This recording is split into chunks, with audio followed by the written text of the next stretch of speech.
Today we're talking to Toni Jordan, author of 9 Days. Welcome back to Shearer's, Toni. Hi. Now, Toni, tell us about the photograph on the front of 9 Days. How did it come about and how did it inspire you? Well, the photo is where this book really started. I had no ideas after I finished my second book, and then the photo came along and I decided I was going to try and write a novel around it.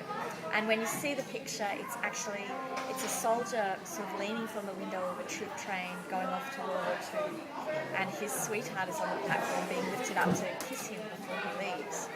And it's just so romantic and evocative, and the more I looked at it, the more I could see not just these two people, but also this sort of web of connections that went through different generations and different members of their family.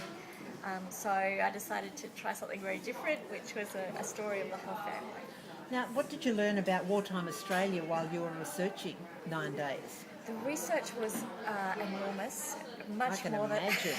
much more than I really realised I was getting into. The most fascinating thing for me is the way our language has changed. The simplest sentences that I wrote in a normal fashion that I would normally write a sentence, I then had to sort of go back and almost interrogate every word to see that it was actually in current use. And things that tripped me up were, I have two teenage boys in the book and I sent them off to cricket training.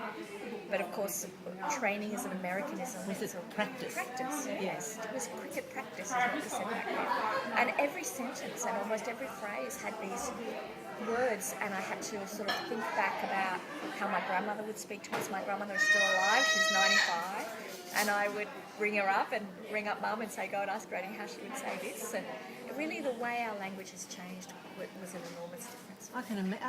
You don't think of it in that way, do you? But I was also a bit paranoid about something sneaking in that wasn't right, and so I looked up a lot of words.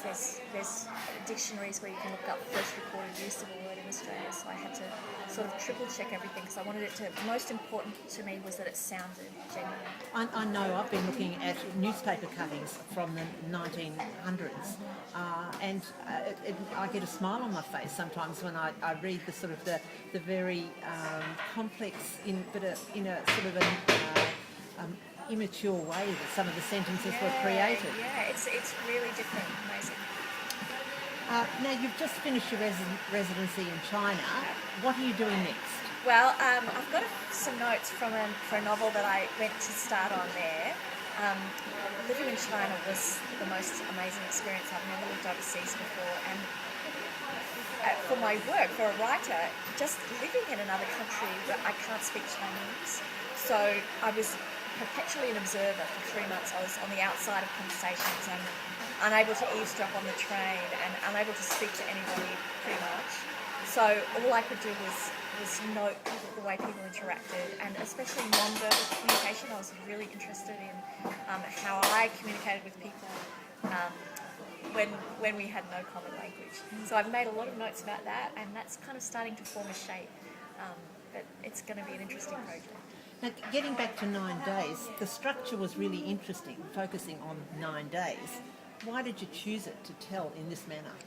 I think when you think back to that photo and those connections of the family that we spoke about earlier, I wanted to give everybody a chance to tell their own story.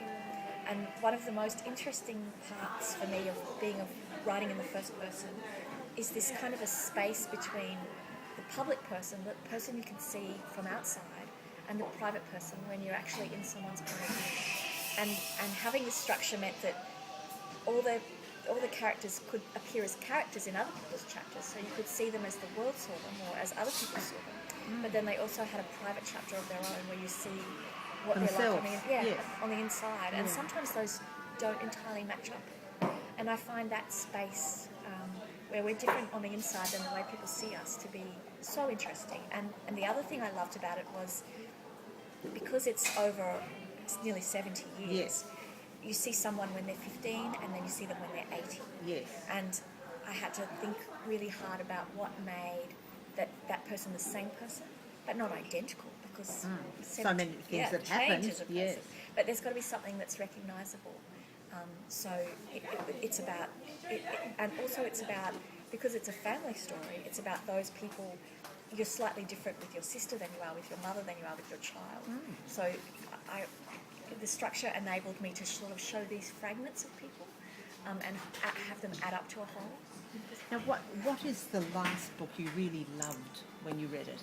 Well, the last book that I really loved is Michelle de Kretz's new book, Questions of Travel. Oh, it's wonderful, isn't Oh, it? it's Yes. just, it's the best thing I've read all year, and I just can't speak more highly of it. It's magnificent. She not only is she a wonderful writer. I heard her speak to a breakfast, and she read one of Rosemary Dobson's poems, and it was just it was mind-blowing. Absolutely, she's got the most beautiful voice.